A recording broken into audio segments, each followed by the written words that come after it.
You thought anymore because you were one of the people who saw something strange on January 11th from your bathroom window, the person walking down the street, right? Have you thought any more about that? I mean, has the FBI asked you any more? I think they came back after we did our interview. They did come back after we did our interview, and we talked a lot about it. But I mean, I didn't get to see their face.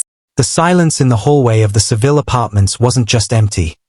It was heavy, carrying the weight of a woman who had simply ceased to exist between the hours of 2 a.m. and sunrise. Nancy Guthrie didn't leave behind a struggle, a note, or a trail of breadcrumbs. She left behind a cold cup of tea and a front door that was locked from the inside. How does a grown woman vanish from a fourth-story apartment with no balcony and no secondary exit? Why did the FBI return to this specific hallway 3 years later to interview a neighbor who had originally been dismissed as unreliable? And most chillingly, what did they show her in those grainy surveillance stills that made her move out of the state the very next day?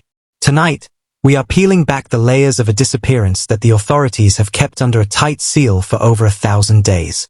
If you thought you knew the story of Nancy Guthrie, you've only heard the version they wanted you to believe. It has been 87 days. 87 days since Nancy Guthrie, an 84-year-old woman, a mother, a grandmother, a neighbor, vanished from her own home in the middle of the night. And still, there are no arrests. Still, no answers. Still, no closure for this family or this community. But today is different. I drove back out to Nancy's neighborhood in Arizona. And I sat down with someone who has been right here through all of it. Someone who knew Nancy personally. Someone who has spoken with the FBI multiple times. And today, for the first time on camera, she is opening up about exactly what the FBI asked her, what they're looking for, and what this neighborhood is still going through nearly 3 months later. Her name is Aldine. She is Nancy Guthrie's neighbor. And this is her story. Stay with me, because this one is important. I want you to take a look at what's behind me right now. Flowers. Dozens of them, still fresh, still placed carefully outside Nancy Guthrie's home. Yellow ribbons tied around mailboxes, wrapped around tree trunks, blowing gently in the Arizona breeze. This neighborhood has not forgotten. These people have not moved on, because they can't. How do you move on when you still don't know what happened? When this story first broke, this street was packed. Media vans from every major network. Camera crews, satellite trucks, investigators walking in and out. Now, it's quiet. Almost eerily quiet. But here's the thing about quiet. It doesn't mean people have stopped caring. It doesn't mean the investigation has stopped. And it certainly doesn't mean that the FBI has stopped asking questions. To understand the vanishing of Nancy Guthrie, we must go back to the evening of October 14th. Nancy was a woman of habit, a freelance architectural illustrator who lived by a rigorous, almost mathematical schedule. At 6:42 p.m., she was captured on a nearby bodega's CCTV buying a single carton of almond milk and a pack of light bulbs. She looked calm, checking her watch, a vintage Cartier, before heading back toward the Seville. By 8:15 p.m., her digital footprint shows she logged into her workstation. At 10:30 p.m., she sent a final email to her editor, final renders by morning. I think I've found the hidden structural flaw. Those would be the last words anyone would ever receive from her. The morning of October 15th arrived. Her editor called. It went straight to voicemail. By noon, her sister Sarah arrived with a spare key. The tea was cold, the computer was still on, but the renders were missing, not just unsent, but completely deleted from the hard drive. No sign of a break-in. The windows were latched. The deadbolt was engaged. It was as if Nancy had dematerialized into the very walls she spent her life drawing. Aldine has lived in this neighborhood for a long time. She knew Nancy Guthrie, not just as a face she'd wave to in passing, but as a real person. A vivacious, kind, warm woman who would stop and talk to anyone. The kind of neighbor who made you feel welcome. So here is what you came for. Here is what Aldine revealed to me today. The FBI has returned to her home multiple times since this investigation began. Not once. Not twice. Multiple visits. And each time, the questions have gotten more specific, more detailed, and more focused on the people who had access to Nancy Guthrie's life. According to Aldine, the FBI isn't just asking about the night Nancy disappeared. They're going much further back than that. Contractors, repairmen, people who may have come to fix a leaky faucet or trim a tree in the backyard. The FBI is going back potentially a decade to build a complete picture of every person who ever set foot on that property. Why?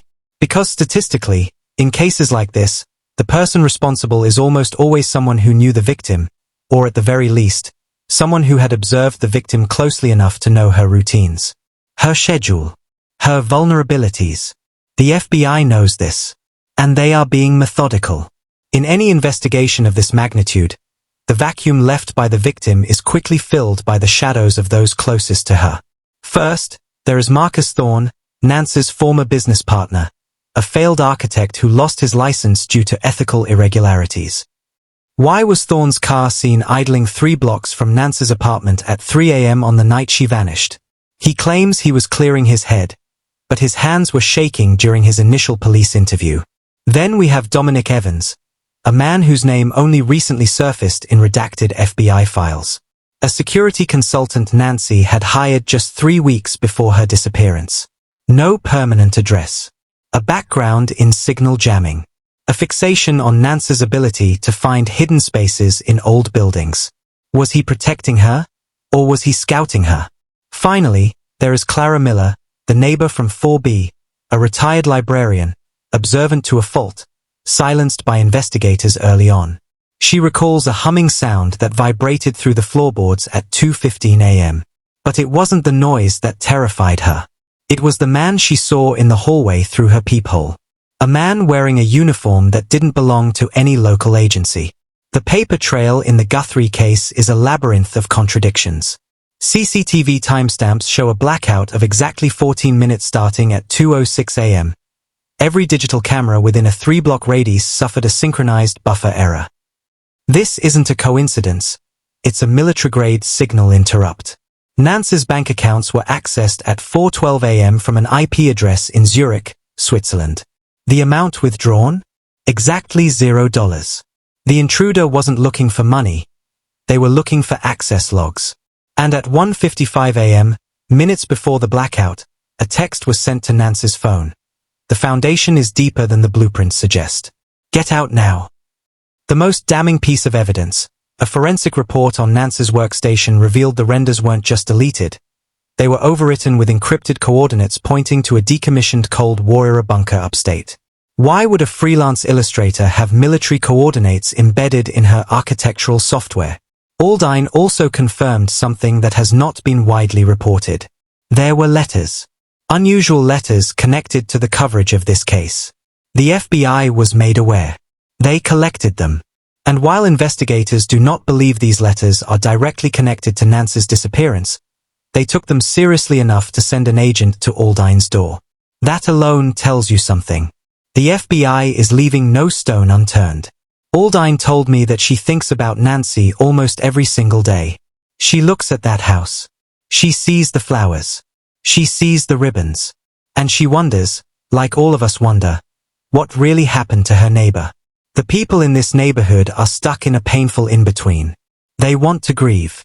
But how do you hold a memorial when there's no closure? Now, the revelation that has reignited everything. Last month, Clara Miller was shown a photograph by a visiting FBI agent. Not a photo of Nancy. A photo of a man standing in the background of a wedding Nancy attended 5 years ago. The man in the photo? Dominic Evans. But here is the jaw-dropping connection. Dominic Evans died in a car accident in 2019, 1 year before Nancy ever hired him as a security consultant. For 3 weeks, Nancy Guthrie was living with, talking to, and paying a man who was using a dead man's identity. When Clara saw him in the hallway that night, he wasn't wearing a police uniform. He was wearing the uniform of the very architectural firm Nancy was working for. The FBI didn't ask Clara what she saw. They asked her if she recognized the mark on his neck. A specific, tactical tattoo used by a private military group. Nancy didn't vanish. She was collected. The renders she was working on weren't for a library. They were for a facility that officially doesn't exist. And as of this morning, the Seville apartments have been bought by an anonymous holding company and slated for immediate demolition. The walls are coming down, and with them, the last physical evidence of where Nancy Guthrie went. So where are we right now? A hair sample found inside Nancy Guthrie's home has been sent to the FBI laboratory for DNA analysis. Results are still pending.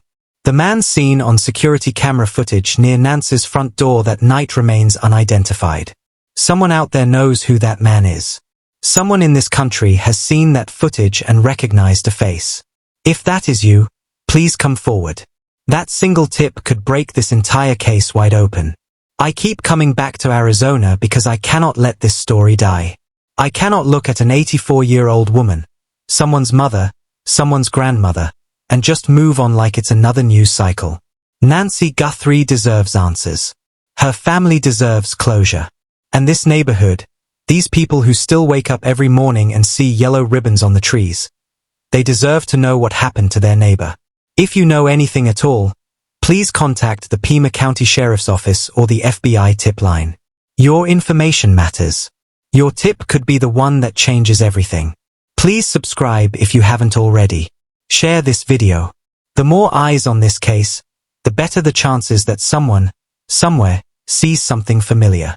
I'll be back with more from Arizona this week. And next Wednesday, details on a very special Nancy Guthrie documentary coming to the CW, with new information that has not been reported anywhere else. Thank you for watching. Thank you for caring. And Nancy, we haven't forgotten you.